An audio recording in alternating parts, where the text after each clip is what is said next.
What's up, everybody? Welcome. Episode 26 of Brewed Opinions. KT, this is a special one. Hell yeah, man. We are looking at Wrestlemania as a week away. Absolutely. This is our Wrestlemania 41 preview show. We're going to run down all the cards, where we kind of think they're going to fall on the card, which I think some preliminary announcements have already been made on what's going to be night one, what's going to be night two.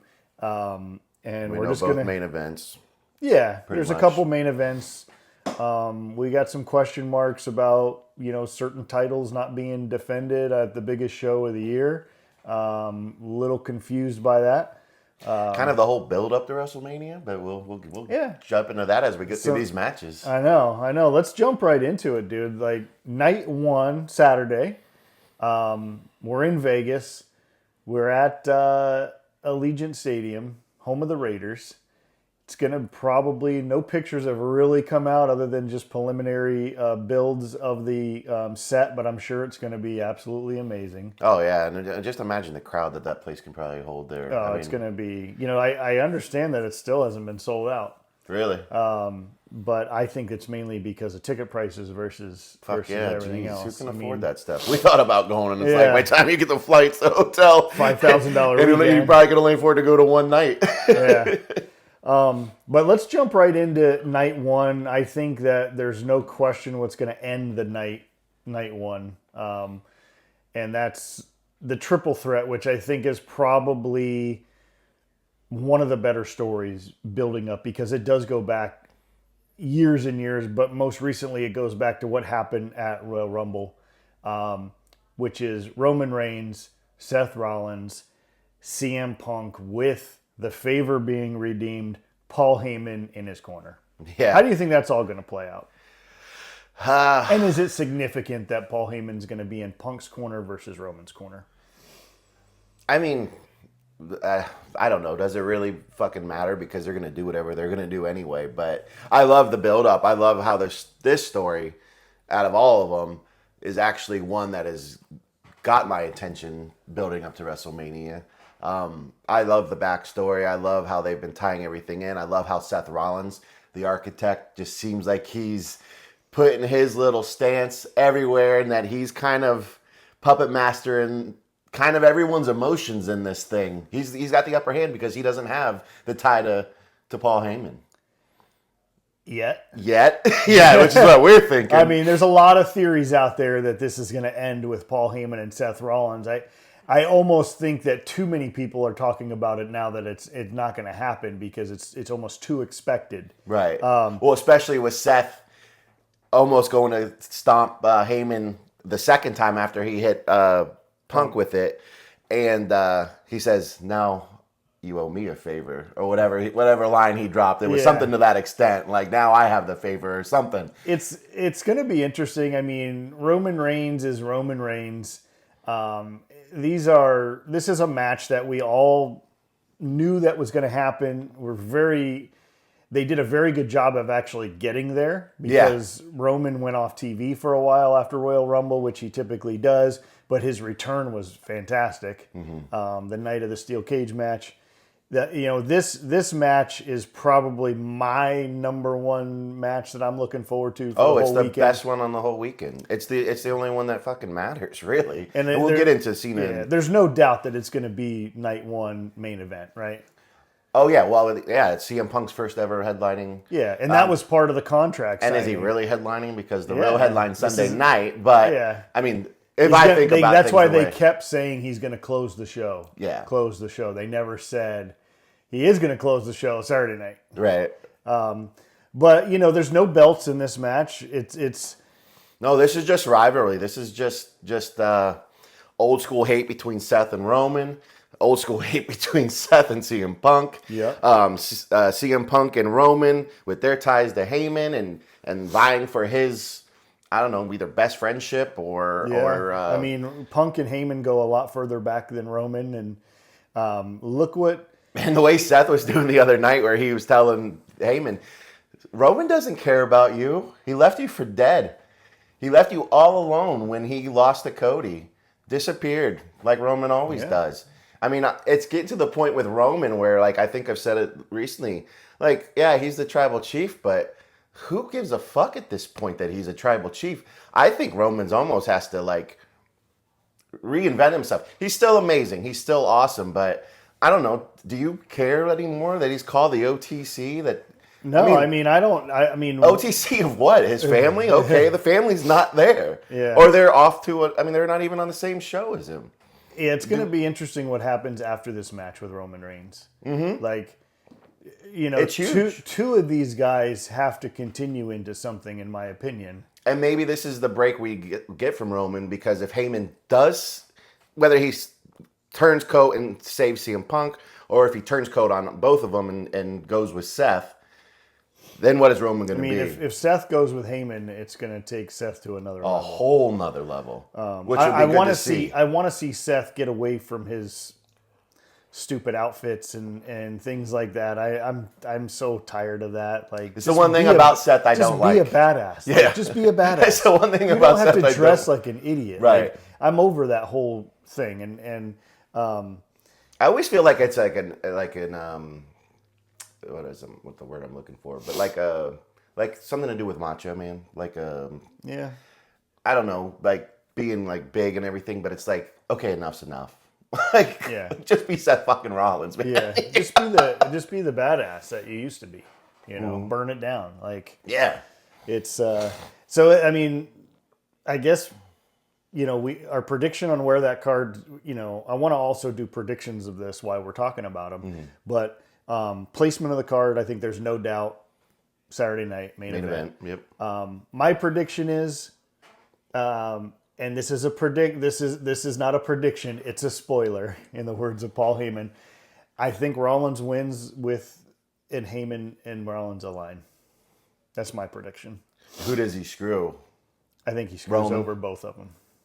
Screws both of them? Yeah. He's never screwed over Roman. Right. He screwed over Punk. He screwed over Brock. He screwed over Curtis Axel. Like, all his guys that he's had. He's never screwed over Roman. Yeah. And laying the groundwork that Seth's been in his ear. I mean, And this is Seth the perfect truly time. the architect right now. Yeah. Let's cash that in. Yeah. Like that Seth's been controlling Roman's career his whole life, and even at this moment where Roman felt like he was on top, Seth says, "I don't think so. I'm the fucking I mean, architect." we're already writing his promo for Monday night. But we'll see, KT. My prediction, Rollins with the assist from Heyman. Yeah. I'd like to see Rollins win. Oh, we can't get along the whole time. Yeah, we're not going to. We have to be like Wilbon and Kornheiser. We have to argue just to argue. Right. All right. Well, let's see here. Well, no, because I'm a Rollins guy, man. He's my guy. I think we all want that. Yeah. Well, everybody wants Punk to win. Yeah. Moving into more matches on Saturday night, the second biggest night where we believe, you know, this is a tentative card that we're looking at. We believe this is going to be the World Heavyweight Championship, Gunther and Jay. I believe that this particular match may kick off the show. It may kick off WrestleMania. Yeah, I because that match is just as important, the match that you put out first. Right. But, you know, this has been a build for a while. Jay has on the run of his lifetime. He's reinvented himself. We've said it several times on this show. I don't see Jay as a tag team wrestler. I don't see him part of the Usos. I see him as Jay Uso. He proved that he doesn't need the bloodline anymore. What do they say? Main event Jay Uso? Yeah, I mean, him and Gunther have built this. Gunther's done a great job with Jimmy. Gunther's done unbelievable with Jimmy heel work. being involved, and the handcuffing of Jay on the rope, beating up Jimmy in front of him. Just heel work to the T. Oh yeah, it's been awesome. But this is, do we see the ultimate payoff and pay off one of the meteoric rises in the most recent history of wrestling? I would say Jey Uso and possibly maybe like an LA Knight have had meteoric rises to being over in a short period of time. And I think Jay's moments with the crowd and the yeet and the whole thing, I think that do we see this pay off, or does the WWE stick it to us and keep it with Gunther? I feel like this is the one thing they have to pay off on the weekend, just because of everything that Jay's done on his own. Because we're gonna get disappointed on this on both nights. Like, things that we think are gonna happen aren't gonna happen. I do think this one has to pay off because I think Jay deserves it. I think everything he did through the bloodline work, through getting out on his own, through even his work leading up to this match with doubting himself, not thinking he was good enough to go against Gunther. I mean, he even said it, like, that promo Monday night was fucking awesome. When he comes out and says, "You fucked up, Gunther. Like, you got me to where now I know I can do this." I hope he wins. I hope they pay that off for him. For how long he'll keep the belt, who knows? But I think that's the one thing they can give us this weekend. That would be a shining moment, even if they let everything else go another way completely. You know what I mean? I mean, I there's no telling what the whole card's going to end up being and how they could potentially screw this stuff up. But I mean, you're right. I think you're right. That could kick off the show, though. I mean, I think looking at that card for your first match in WrestleMania has to grab everybody's attention. Yep. We know the triple threat's going to be the main event. If you're not going to main event Gunther and Jey Uso and give Jey Uso that big moment at the end of it's the night, almost like another side main event to the night is that first kickoff match. Not the preliminary show, which I could see like the Mysterio, Grand Americano, and Naomi Jade Cargill. That's probably your undercard, right? I mean, those will probably be mixed in the middle. You got to remember, it's a long night, long 2 nights. Oh yeah, that's true. It's like 4 hours. Isn't it? But Gunther and Jey Uso, I think, kick off the show. That's my prediction, and I really do think that Jey Uso fulfills the deal and brings the championship. I think when he keeps saying, "I want to bring a championship back to my family," there's bigger things at play there. Like, does that reinvigorate the bloodline and he comes back, or getting into another match, we could have another member of the family bringing a championship back too. So there's a lot of different things in play, and I really think that Jay wins. And if Jay doesn't win, I won't be upset either. I think what Gunther's doing is awesome, but Gunther's almost at this point where, I mean, Gunther. I mean, he's ready to take a whole nother step himself. Like, let's get him. Like, this has been a really good. He's storyline. The world heavyweight champ. Like, where I know. What does he do? On like he's the champ, but we all know that Cody's the champ. That kind of thing. I'd love to see Gunther and Cody. So get the belt off of him and have Gunther go after Cody. I think that would be an awesome thing. Like, even thinking about how WWE always ties to what's going on in the world climate. Yeah. You got the American Badass. Hopefully he beats Cena. We'll get into that when we get into night 2. And then Gunther. I'm fantasy booking later down the road, but we need to stick to the basics. Stick to WrestleMania. My ideas are going everywhere. Bud Kilmer once said, stick to Too much coffee. Stick to the basics. See, when we do these pods in the morning, we got coffee instead of beer, and we're jacked up.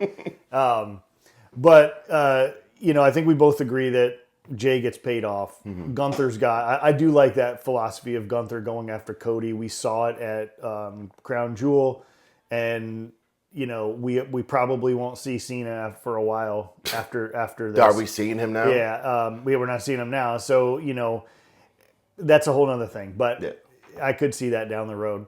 Then that goes into, there's a lot of title matches on night 1. Probably one of the an event or a match that is started off very weak is now taking a turn for the better, because honestly, Tiffany Stratton went off script and got the whole world talking about this. Yeah. And now they had that little backstage segment that someone caught on their cell phone where Charlotte beat up Tiffany outside when she arrived at the arena. So we got the WWE Women's Championship, Tiffany Stratton and Charlotte Flair, and up until 2 weeks ago, I could have give a shit. They were never in the same room, and I don't know if someone got in Tiffany Stratton's ear and was like, "You need to do this." She put her big girl boots on and fucking showed up. And Charlotte didn't like it. I think Charlotte is a major problem behind the scenes.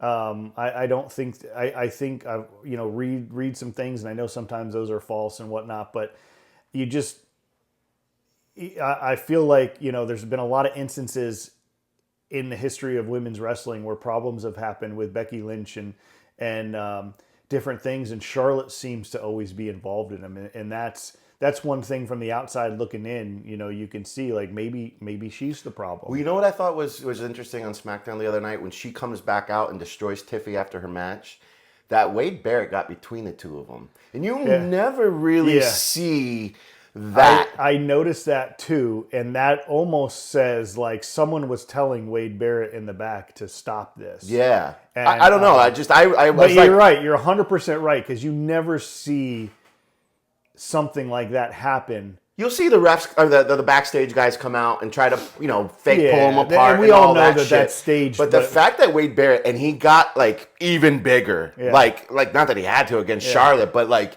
he got in her shit, man, and was like enough, and it was like whoa. Yeah, that shit might be real. Like it's going to be an interesting match. How hard these two go. There's definitely some. This match went from nothing to I want to see the match, and I want to see. Yeah, I went from not giving a fuck to like, okay, let's see what happens. And before, I mean, we've spoken openly on this podcast about how we thought Tiffany was getting swallowed up by Charlotte, and boy, has that changed, because you could see Charlotte now is the one that's trying to not be embarrassed, who's trying to go. And I'm sorry, I used to love Charlotte. Mm-hmm. Yeah, you were but like this number new, one Charlotte fan. This new return and the new look of her, she looks different. Her character, plastic surgery, like who knows, lost a lot of weight. Obviously, she's got a lot of things going on in her personal life. Recently divorced. Obviously, it's taking on. You can see that it's taking a toll on her emotionally. She was on that talk show that Tiffany so ironically brought up that she was crying, and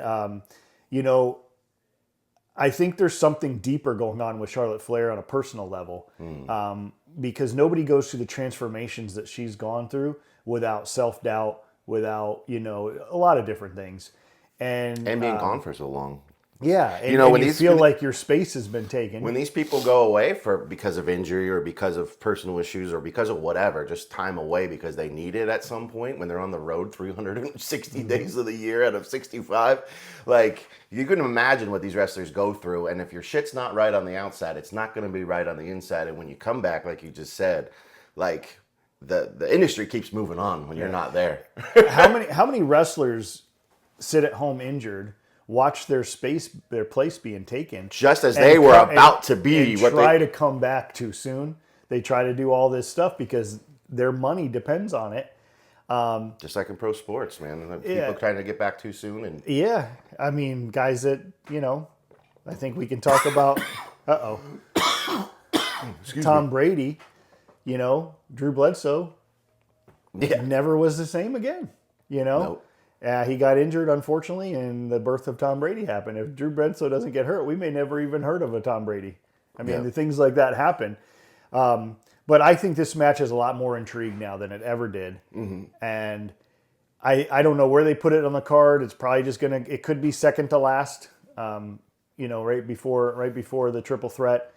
I would say a month ago, I would have said Charlotte Flair all the way, but now I'm going to go Tiffany Stratton as the winner. You have to keep building Tiffany. If she's shown that she can now do it, kind of gave her. This has been good for Tiffany Stratton, I think, and I think like she can go forward now as a solidified champ, believing in herself, carry this momentum over, and see where it goes from there. There's one thing that I still want to see from Tiffany, and I want to see her delivery on the mic.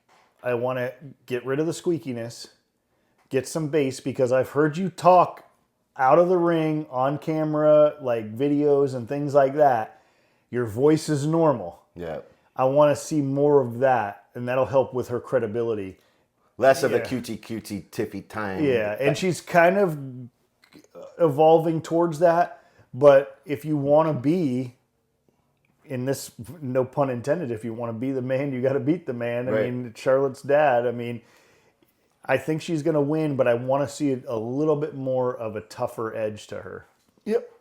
I agree, man. I think I'm. That's what I'm missing with Tiffany right now. I just don't see putting the belt back on Charlotte. There's no reason for it. But I do think Charlotte was needed to get Tiffany to this next level, and hopefully she proves And it. who knows? They could be pulling off the work of all works on us, and this has all been planned. Yeah. And I mean, and if so, kudos to them, and they're getting people talking about it. You know, WWE purposely edited those comments about Charlotte's 0-3 in her personal life and things like that. Like, who knows? I know that Charlotte has certainly helped Tiffany, and I like I said, the one thing I am missing is just a touch of toughness and bass in the voice. Yeah. And we all know, like, characters have to evolve over time. I mean, even look at, like, we're Look just at talking everyone. about Seth Rollins, like, from where they started as the Shield to where he is now. I mean, it's just, you have to evolve your... Tyler Black. You have to evolve your character, and I think this is Tiffany's, no pun intended, Tiffy time. Yeah. You know, moving on to more matches on Saturday night. We talked earlier about there might be a second member of the Bloodline bringing a belt home, which I would love to see it because I'm a big fan.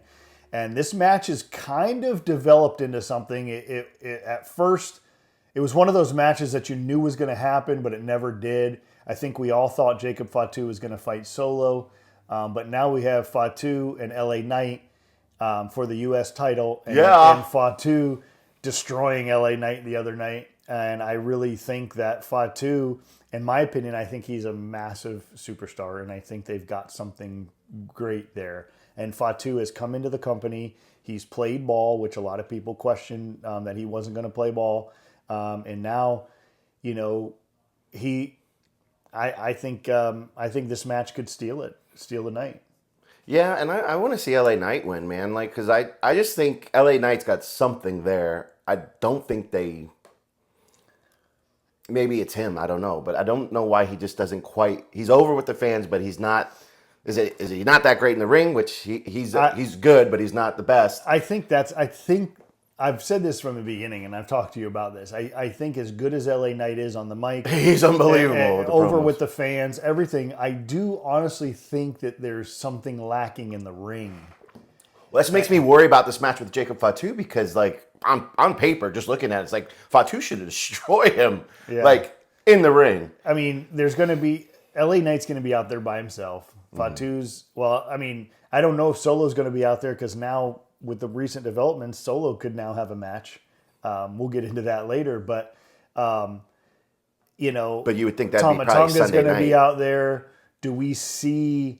a return of the other Tonga? Do we see Zilla Fatu show up for the first time? I mean, WrestleMania 41, something big has got to happen. Right. But to me, it's like, does Fatu really need help with LA Knight? Like, I'm thinking of it as just like fantasy. Like, but if you keep, you have to be careful. You don't want to squash LA Knight. That's what I'm saying. So you like, got to be like, if Fatu's going to win, I don't think it can be clean in the middle of the ring. Right. Like, I think it's got to be from outside. Your typical, the way the Bloodline always wins. Right. Like, I don't think if you. Well, you think definitely about, can see Solo and him walking down at some point in the match, getting in LA's head, even if it's just a distraction. I hope LA Knight. This is a good match for LA Knight to prove himself. Like, he's had some moments in like last WrestleMania. And we're talking about in the ring. In the ring, yeah. Microphone wise, dude's unbelievable. It's why he's so over with the fans. His gimmick is awesome, you know. But he needs, like we were just talking with Tiffy, he needs one of those like, and maybe this will be it, but he needs one of those career-making matches, and maybe he gets it with Fatu and holds, because I think Fatu's bigger than the United States Championship. I just think Fatu's on a trajectory to be even bigger than that already. Yeah, but at this stage of his career. But maybe LA Knight's going to get a push, and he does drop the belt, and maybe he's going to go up to the Intercontinental level, or who knows? I mean, we always talk about how, you know, there's so many fucking belts now that it's different. But in the old school days, you got to the Intercontinental level. That once you drop that, it was like you're ready for the big stage. I still kind of think of that with the United States belt, the Intercontinental belt. Yeah, the tiers. But I mean, it'd be interesting. I mean, I guess you got to see how Fatu can handle a championship too.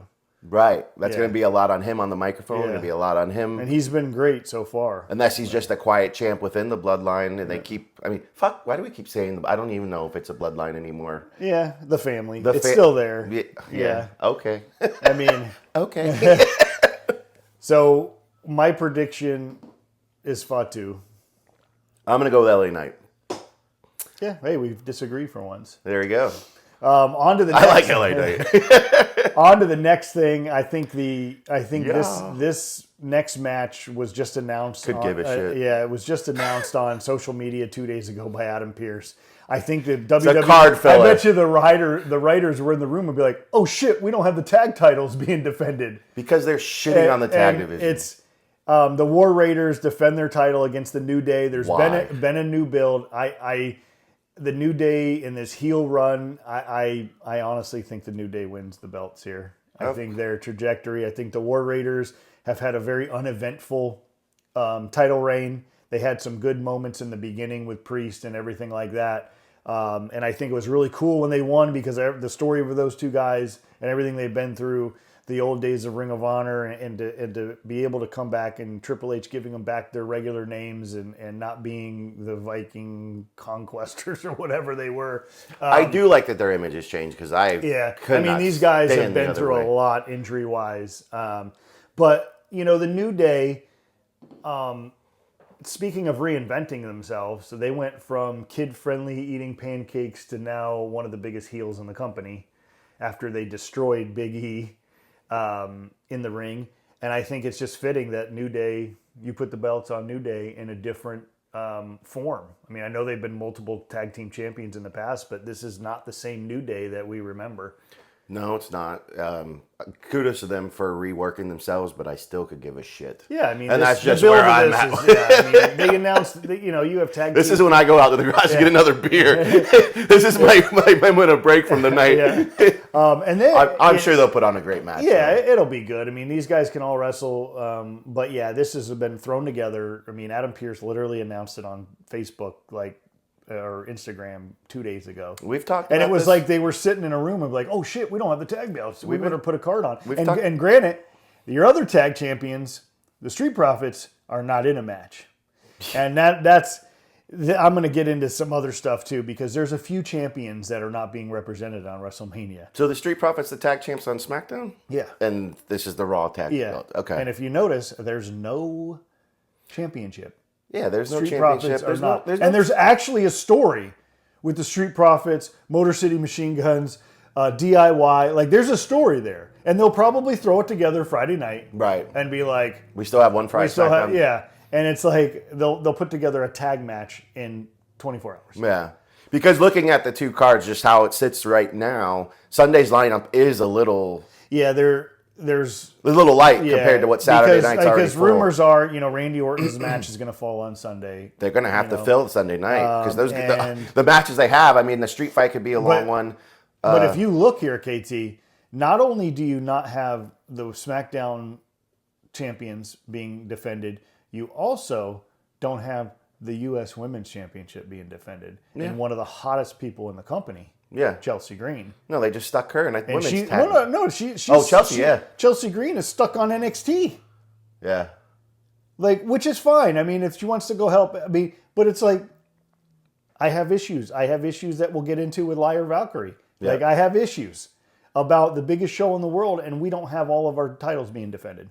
I know. It just doesn't make any sense. You're devaluing these titles, especially these women's titles that you created this year. And now you're not going to defend them on WrestleMania? It should be heavily promoted. This is the biggest show in the company. Yeah. And you went through all this trouble to create a women's U.S. champion and a women's intercontinental champion. And the women's intercontinental champion is in a tag team match. Right. I know. And the U.S. women's champion is on NXT. Yeah. It's fucking... And who's got a great gimmick? Who's got the whole women's U.S., he's got the Secret Service now with Piper Niven and Alba Fire. Like, she can build and add people to her Secret Service. Like, that's a great gimmick. Yeah. I think it's awesome. And she's Canadian, which makes it even funnier. Yeah. I think they're, I don't know. We're digressing. We still have a couple matches to go over on Saturday night. But the next match we're going to talk about is probably one of the better built-up stories that have been going on for 6 months now. Right. And me and you, both massive fans of Jade Cargill and not so many fans of Naomi. But this story has been great. It had very Stone Cold-esque, who ran him over. Like there was that, and then I think we were all eagerly anticipating Jade Cargill's return. And then when she finally returned, Elimination Chamber. Elimination Chamber, that moment with Bianca in the cage and not being able to do anything and Jade just destroying it. Like, I think this is one of the better stories on the entire card. Yeah. And I think Jade Cargill has the ability to be the next big woman's wrestler representation of WWE. The look, her body, like her presence, like everything. Yeah, like, she's awesome. She's a role model. She's a mom. Like there's so much stuff about this woman that I think that she could be the next thing. Yep. Like her and Tiffany Stratton could carry this company for a long time. Definitely. And this storyline, I don't know if it's been really good. I would have liked to see some angle where it was Bianca. Yeah. Like that would have been cool. But I think this makes the most sense. I'm not a big fan of Naomi. I do like the newer version of Naomi, away from the glow and more of a heel, which I do like that version a little bit more. But Jade Cargill versus Naomi, I mean, it could be a show stealer, maybe. I think of night one. They'll be good. The one thing I will give Naomi, I'm not the biggest fan of her, but I do think her ring work's awesome. So I think this could be a really good match. And Jade's still learning. Yep. Like, and she's not 100% yet. And I think they have done, like we always talk about, this is one story they've stuck to and actually have built it great over time, and it's going to get paid off on Saturday night. And you hope that they did plan it this way and it just hasn't happened this way. Right. Like when the WWE puts these things together, you want to think, man, have they really been working on this for 6 months, or is this just organically happened and they got lucky? Yeah. True. But I do think that this is one of those storylines that did pay off. Yeah. I mean, when we didn't see Jade Cargill at Royal Rumble, I think everybody gave up on the story. And then when she showed up before the Elimination Chamber started, I thought that it was more effective. And is Bianca, because Bianca's fighting on Sunday night, is Bianca going to have a presence in this match? That's true. That's true. She doesn't have anything to do Saturday night. Is she going to come out in the middle of something where, say, Jade's beating the shit out of Naomi? She sides with Naomi. And, we'll see. I mean, they could still carry this thing over, because whatever fallout happens in the Women's Championship on Sunday night between Rhea, Bianca, and Io Sky, Bianca's going to have somewhere to go, because I do not see her winning the belt. But we'll get to that when we get to Sunday night. So maybe you see Bianca make an appearance Saturday night there in that match. It would tie the whole story together. This is what it's all been about. You think she's coming to save Jade? Or you have Bianca come out and save Naomi. Mm-hmm. And then that sets up a Jade Bianca rivalry. Right. That would be cool. According to our list here, we have one more match to discuss on Saturday night. It's kind of a little sleeper match. One of the most underrated guys in the WWE. And he's doing something totally different right now. Yeah. El Grande Americano. Yeah, what are you talking about Chad Gable for? It's El Grande Americano. We don't know that it's... I want to say that Chad Gable is probably one of the most underrated superstar on the roster right now. He is so funny. He's so good. Yeah. And he's a legit wrestler. Yeah, his whole thing where like he lost to Penta and he says, I got to go to Mexico and learn the ins and outs of lucha wrestling so I can round out my game. And then he comes back. I don't know. He hasn't come back, but he's El Grande Americano. And of course, he's in something with Rey Mysterio. This will be a great match. You got two good guys that are going to put a great match together. How does Rey Mysterio pull Gable's mask off? Like, how does this end? Who knows? It's probably going to have comic relief and typical Chad Gable, American-made type stuff. And it's cool. It's cool that Chad Gable's even the El Grande Americano, Chad Gable, whatever. We're going to find out that it's him, I'm sure. But that they're paying homage to Ray and the Lucha Libre. Yeah, the Lucha. I mean, if you notice, the Lucha Libre has got a big presence right now in WWE. With the addition of Penta, now Ray Phoenix is there. Cero Mero, but Ray Phoenix now. You're got a potential of that tag team coming back together, Penta and Phoenix. Then you've got you just got so many guys now in that Lucha Libre, the LWO. A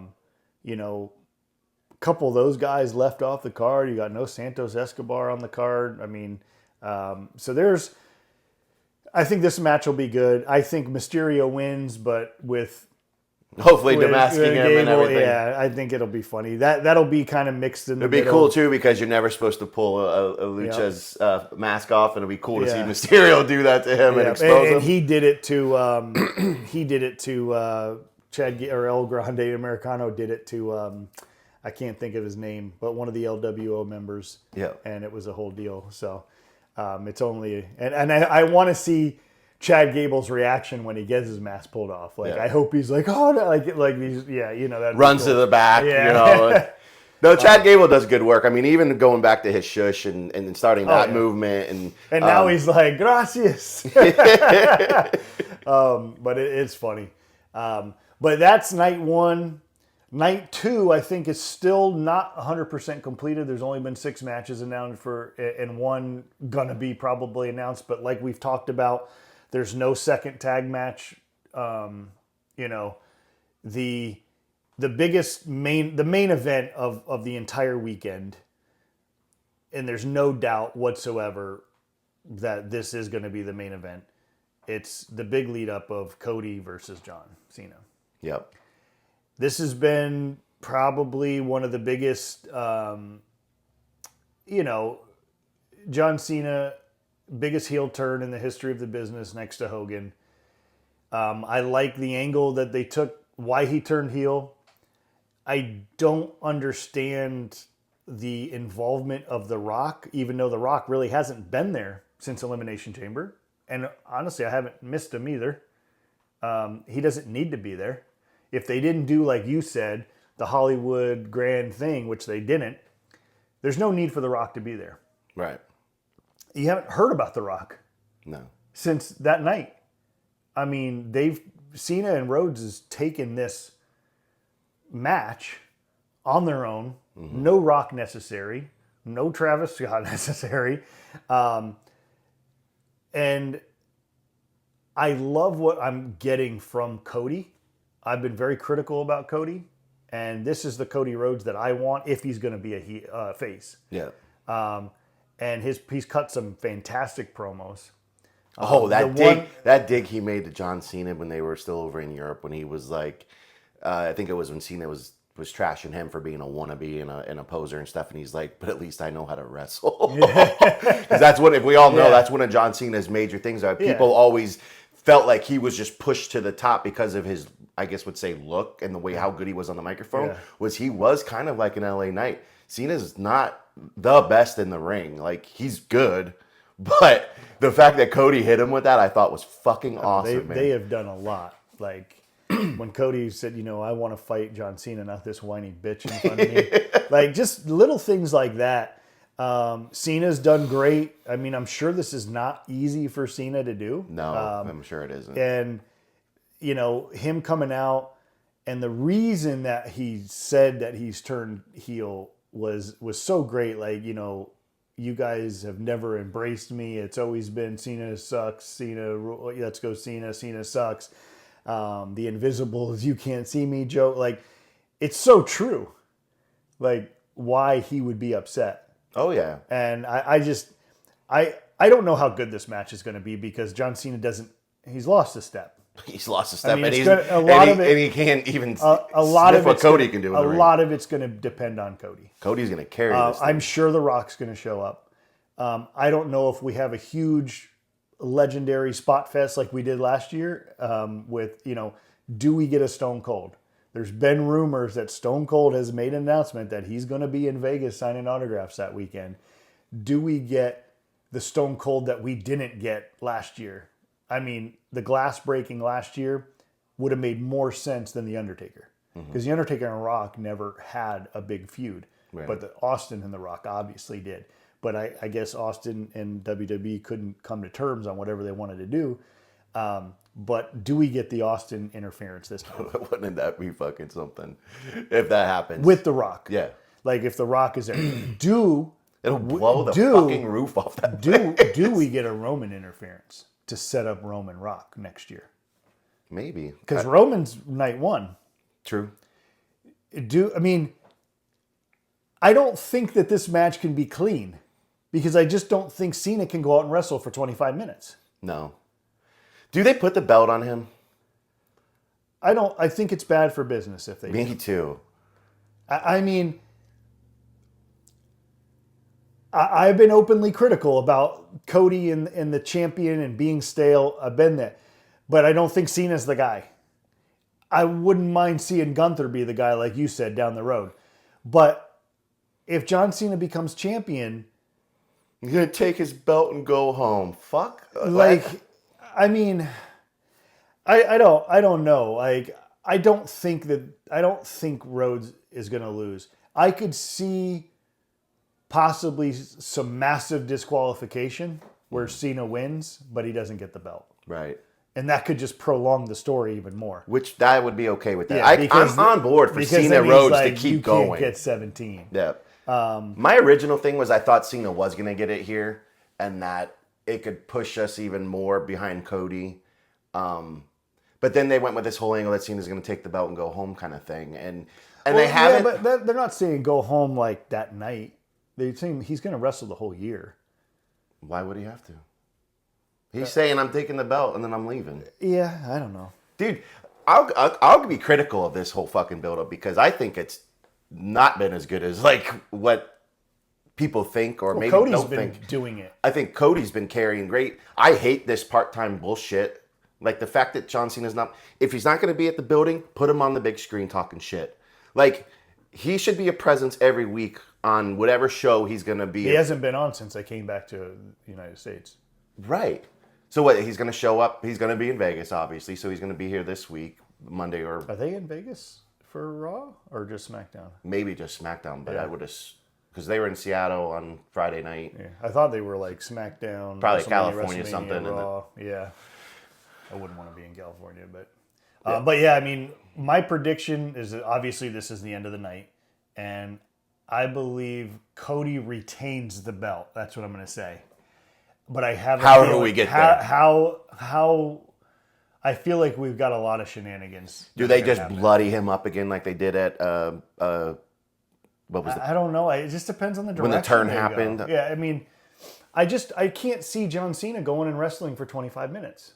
You know what's gonna piss me off is if Cena comes out and The Rock and Travis Scott come out with him, like you just said, they haven't done that angle since it happened. If that happens, Rock's gonna be there. I know he's gonna come out in the match. I don't mind that, but if it's like they walk out together and stuff, it's like that falls on deaf ears because you haven't even addressed that as a part of anything. Yeah. Like that's where I think they fell short of. Like you have him turn with The Rock's permission, like turn heel, and then nothing.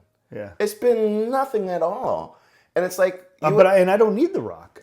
We don't need The Rock, but they had this whole other thing that could have built this thing even more because The Rock and Cody still have unfinished business. Like, so maybe this is carrying on and it'll carry on another year. Who knows? But I can't wait for the Sunday night, though, just so we can see where this is going. Yeah. I guess is my thing. Yeah, I mean, I think that... And I hope there's more to it. I think there's going to be a lot of extracurriculars. Just because I just from a logistics standpoint and a reality standpoint, John Cena is not going to be able to wrestle for 25 minutes at a high pace. He's not in ring shape. You know, he obviously is in shape, but like that's a different kind of deal. Cody's in ring shape. And working with a guy like Cody who can run circles over everybody in the business. There's going to be a lot of wasted time in this match. Yeah. And I mean, obviously, we are definitely going to see The Rock at some point, and I would love to see Stone Cold. How cool would it be if we got a little Dustin? Yeah. Like, I don't know what his contract status is with AEW, but right now, who is there to help Cody? Yeah. Cody's on his own. Yeah. Does it become a family thing? I don't know. I'm sure Dustin's probably tied up with AEW, but that would be a great moment. But we'll see. But my prediction is Cody retains. shenanigans. He may not win the match, but I think he retains the title. Yeah, well, he should. But yeah. Yeah. And then this thing keeps going forward. Like, I think there's a bigger story to keep telling with this. I hope that it's not just, this is it and whatever. Because Cena's supposed to be around for the whole year. Yeah, but typically when WrestleMania happens, it is a reset button. You know, do you think he gets to 17 on this run? I don't know. Do you think Cena even wants that? Like, see, he honors the business so much. Do you think he really wants but it? I mean, there's, Ric Flair doesn't have 16 WWE championships. He has 16 championships. Right. NWA, WCW. Yeah, Cena already has it. Cena already has it. And is that really important? I don't know. Yeah. Not to me. I mean. No. And does it even matter to people today who, like, yeah, Ric Flair in our generation was one of the best. He's one of the best of all time. But today's kids don't give a shit. They don't even know who he is, I'm sure. Yeah.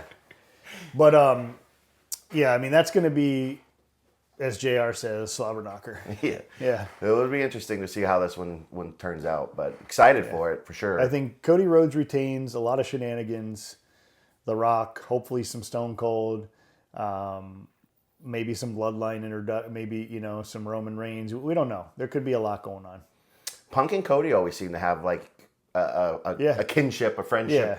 Yeah. I mean, yeah. Like, I don't think, things can spill over from Saturday night's main event. Yeah, because if you think about it, like, Saturday night, crazy. I know. I'm starting to get a little crazy thinking right now about Heyman and Seth and The Rock, and it's all been orchestrated. Saturday night main event of WrestleMania the last few years has really been a huge talking point leading into the Sunday.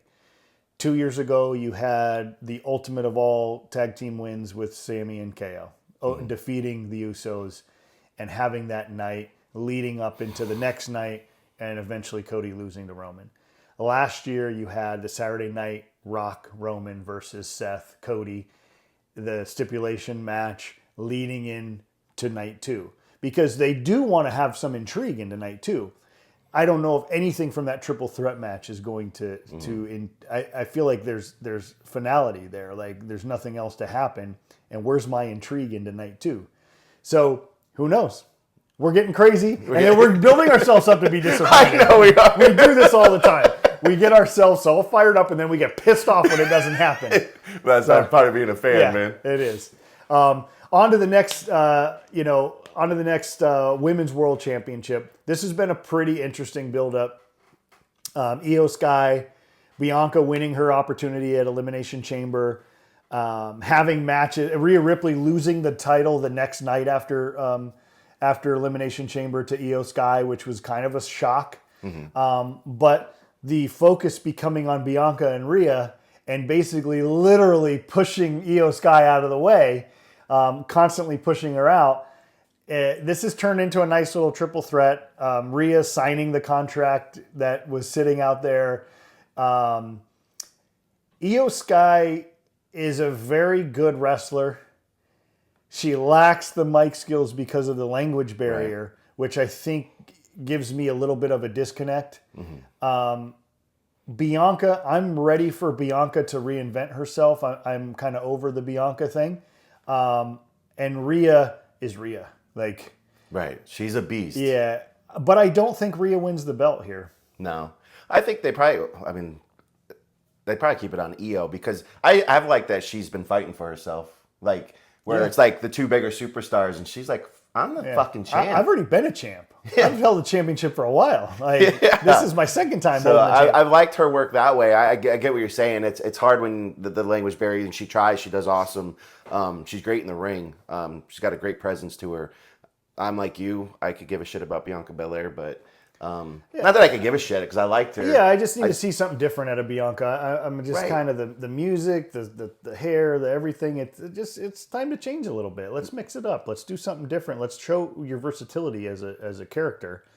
And do you get screwed over by possibly a Jade or Naomi depending on what happens on night 1? Right. I think that's something that is one of those carryovers, like you said. I think Bianca's going to show up in that match. I think Yeah, there this match could be interesting. This might be one of the matches on the card where I truly have no idea who's going to win. Yeah, I don't. And I'm okay with either one of them winning.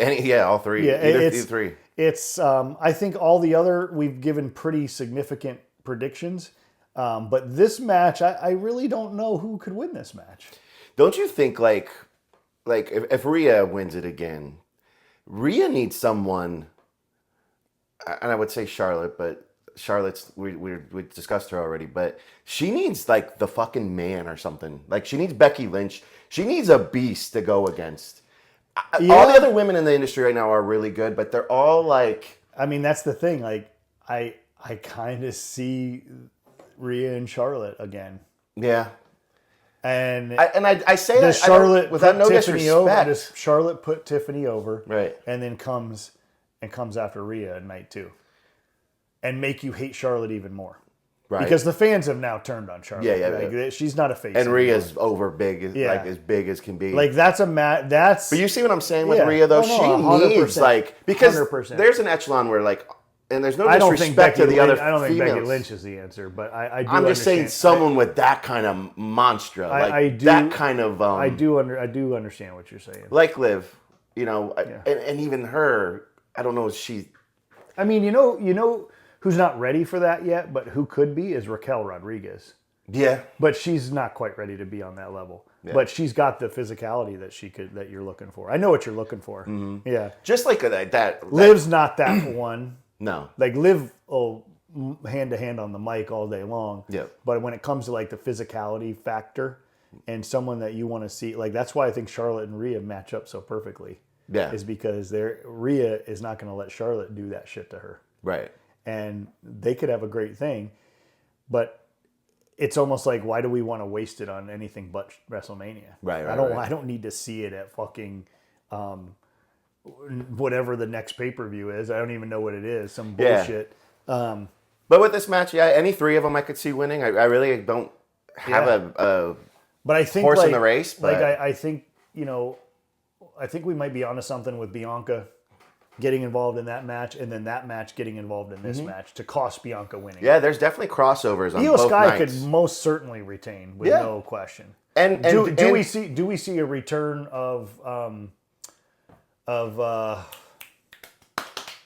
can't think of her partner in Damage Control. I can't even think of the name. Yeah. Anyway, but do we see that? I mean, there's a couple things that could happen there. Next match, championship, Intercontinental Championship. This has kind of been thrown together. Braun Breaker, Penta, Finn Balor, and Dominic Mysterio. Like, do we see the end of Finn Balor in Judgment Day after this? I think so.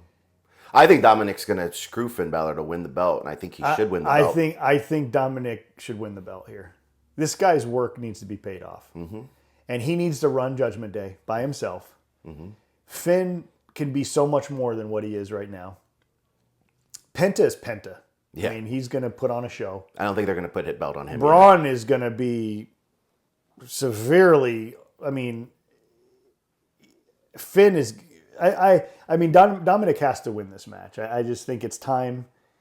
But I think there needs to be something that happens. And he needs to win it dirty. Like, that's what it's the dirty Dom. Like, has to win this thing. He needs to screw over Finn Balor. Yeah. I mean, that's what needs to happen. And Finn needs to be done with the Judgment Day.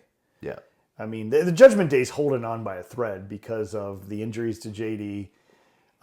Raquel and Liv and Dominic are really the only ones left. I mean, I don't know. They've been talking about a new member. Yeah. But who could we see that in this match? Yeah. I mean, they talked about Penta, but Penta's not going to join. Maybe Rey Fenix comes and he screws Penta over and he's the new member of Judgment Day. I don't know. Because Rey Fenix and Penta have such a history together. I don't know. This is me. This is me doing my fantasy and getting pissed off. But I think in this match, KT, it'll probably be exciting. Dominic Mysterio wins. What do you think happens to Braun if he does drop the belt? Do you think he gets lost in the weeds, or do you think... No, I think somebody there loves Braun. Oh, yeah. Of course they do. Me personally, I'm not a fan of Braun. Like, we've talked about this. We just don't like that Goldberg-esque type persona. Yeah. I think Braun, there's something there with Braun. Oh, yeah. I think that we need to see some more levels of his development. Power, speed, all that shit. Yeah, he's got it. We understand. But there's just something that's making it hard for me to get behind. Because his only move's a fucking spear. Yeah, I don't. It's the same reason people hated Roman for so long until he came up with the Superman punch and then finally really developed his character. Like when it's a one-trick pony in the ring, I hate that shit. And you could certainly move Braun with Jacob Fatu. I mean, that could be something. Yeah, they've already teased that a little bit. So I don't know. I think Dom wins that match dirty. Yeah, I hope so. He has to win it dirty. He better not win it clean. This next match, KT, I've got a big problem with. Yeah. We got the Women's Tag Championship, Liv Morgan and Raquel Rodriguez versus a thrown-together tag team of Bayley and Lyra Valkyrie. And one of them holds an individual belt. And we've done all this work. We've already talked about it earlier in this episode about developing these women's secondary titles to give people a shot. So you've got a U.S. Women's Championship that's not being defended, and now you have an Intercontinental Championship not being defended because you're in a makeshift tag team match against Liv, and you're not even a tag like. And I like Lyra. Lyra and Bayley. The only time they've been in the ring is when they fought each other for the Intercontinental Championship, and now they're tag team partners. They win the gauntlet match. There was nobody in that gauntlet match that deserved a title shot, so it was like you knew they were going to win. And then now you have Lyra Valkyrie, who's the Women's Intercontinental Champion, fighting for a tag championship. You're not even defending these belts that you just created 6 months ago. Right. And there's no other women's tag team you could put together to go against Liv and... I mean, it doesn't make any sense that you go through all this effort by creating these two secondary women's championships, and neither one of them is being defended on the biggest show of your company. Right. And I think Lyra has been awesome as she's great. I mean, she doesn't have a lot of personality. I mean, she's a good wrestler. I mean, she's great. She's got the look, everything. The problem is she doesn't get a lot of time to talk. How are you supposed to develop a character and all that stuff if you don't give her the opportunity to develop? Yeah, we talk about it all the time, like on the two main shows, which is the only time you get to build your character, build yourself, and you get buried because there's... And then when they got people switching shows all the time, they're eating up time that people that are on the actual show. I mean, we talk about how stupid it is that they're two separate shows. Yeah, let's put it this way. The people that get the mic time, women that get the mic time on Raw are Rhea, Liv, and that's it. Yeah. If you're not one of them women, your mic time is limited. You might get a backstage thing for a second. Yeah, and how are you going to develop a character? So you have to go to social media. You have to go to all these other aspects to try to develop your character. And I think Lyra Valkyrie is a great wrestler who just hasn't had the opportunity. And now she's stuck in a makeshift tag team. They're not going to win that match. It's probably just to get Bayley on the card. It could be. I mean, seriously, that's all I think about is that for them to get Bayley on the card and why? Who cares? Yeah. I don't understand why the company goes through all this effort in creating secondary titles for women to give them a spotlight. And now both those titles are not being defended at your biggest show. Yeah. It's a slap in the face, kind of. Yeah. Like, you have no buildup of an Intercontinental program. You have a little bit of a buildup on the U.S. because of how good Chelsea Green is. Yeah. She's not on? Yeah. She's not on the card as of right now. She's spending a lot of time in NXT. Yeah. So, and... I mean, she's defending her U.S. title on NXT TV. Like, if that's what you want to do, that's fine. Do it. Is she going to be on the NXT card? She possibly could be. Is that Friday night? I haven't looked at the Stand and Deliver card. Yeah, but she could be on that card because. But still, she should be on the WrestleMania card. She could have a massive entrance with the Secret Service. Like, she's awesome. She's someone I could see. There is a gimmick there that could develop into something so big. She could add members to that Secret Service. Like, it could be cool. It could be really cool. And she's great, you know? And then if for some instance, if Matt Cardona ever comes back into the company, that could be played into it too. Like, there's so many things there. But to not have those two titles defended on this show is a travesty. and that's on the WWE. I mean, you guys did all this work to create these titles, and you're not even having them defended, which you're not gaining any credibility to those titles. And it should, I mean, and just think if they were like, oh, this is the first ever WrestleMania with the women's Intercontinental belt on the line. Well, now we have to wait another year. Mm-hmm. I'm like, well, wasn't this belt created 18 months ago, and we're just defending it now? Right. Anyway. We got a couple more matches to go through. I know this is a long show, but this match, which I thought was going on months ago, but it was literally just announced last week. Drew McIntyre and Damian Priest. In the Sin City Street Fight. It should probably be pretty good. I mean, these guys are just going to beat each other up with weapons. Who cares who wins? I mean, it doesn't mean anything. I mean, this was going to happen no matter what. We all saw this. And I actually was surprised that when Adam Pearce announced it, I was like, oh, this hasn't been announced yet? And this is a match that they need, that they usually have on the WrestleMania And I thought card. I think they didn't announce it officially because Drew did get glass in his eye from when he got slammed on that windshield, and I think they were making sure that he could wrestle before they announced it. So I do want to give him a little bit of leeway there. But I already thought this match was happening. Yeah. And then they were just like, Adam Pearce does these little Instagram messages and like announces these matches. And I'm like, what are we still announcing WrestleMania matches for 2 weeks before the event? Yeah. And then we might have a show stealer here.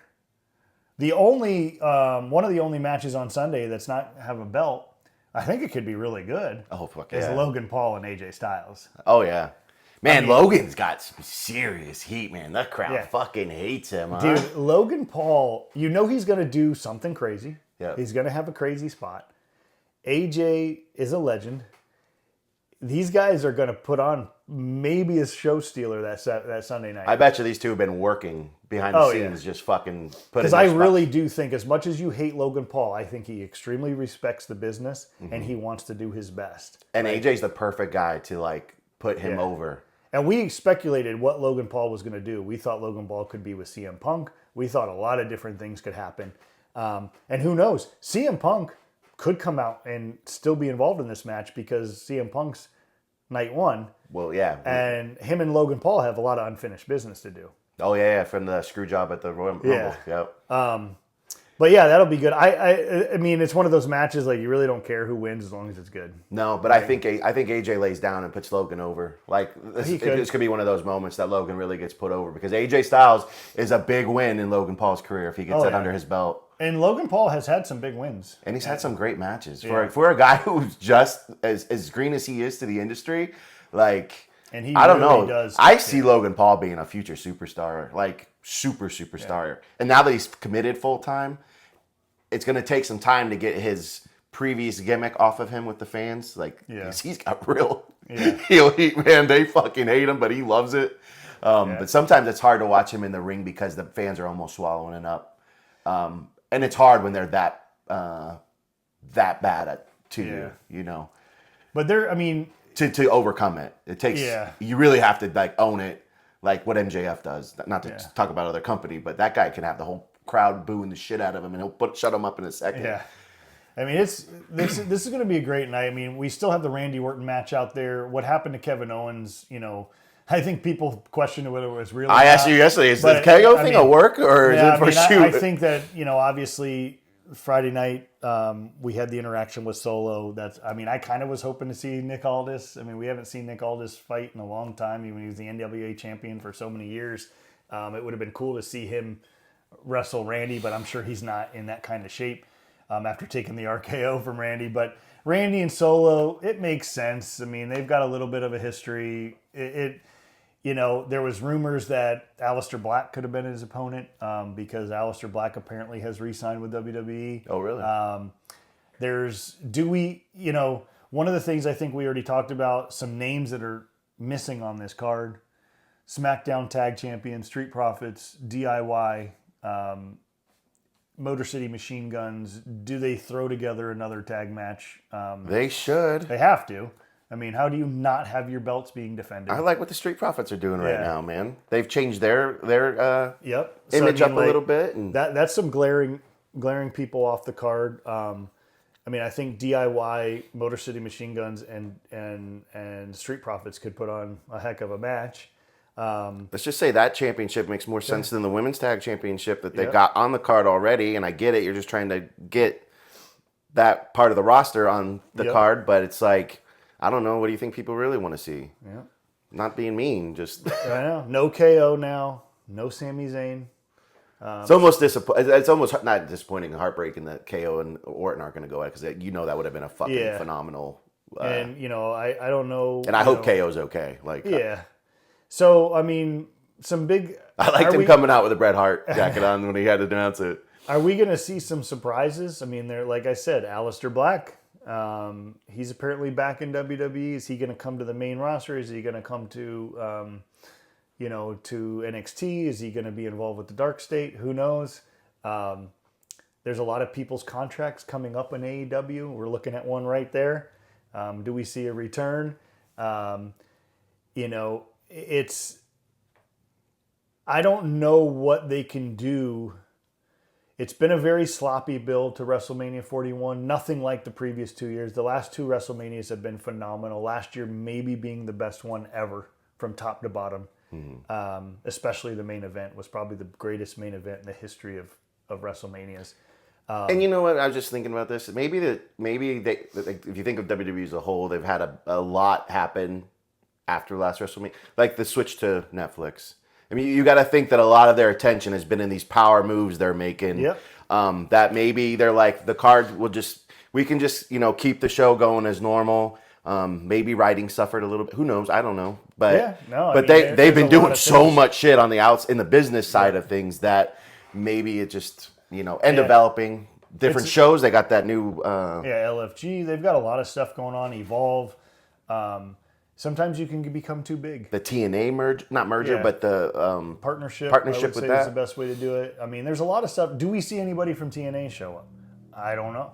Just Joe Hendry show up. Say his name and he shall appear, Say baby. his name and he shall appear. But I mean, I just don't. I mean, I just hope that we're not disappointed. We will be. We will be. I mean, but we're fair on this show. Like, we understand what they're trying to do, but just this has been a sloppy build. In the moment, we'll be pissed. And we just hope that when you guys, watch this and we react to it, and we'll see what happens. And the new, the Monday Night Raw right after WrestleMania is typically the best Raw of the year because everything gets reset. And hopefully there's a lot of shit to talk about next Monday night. And hopefully, we see something special. New champion. We'll see what this week brings. Maybe there'll be some more clarification. Yeah, we're doing this preview a little early. And in the great words of Jackie Moon, ELE, baby. ELE. Everybody love everybody. Happy WrestleMania week.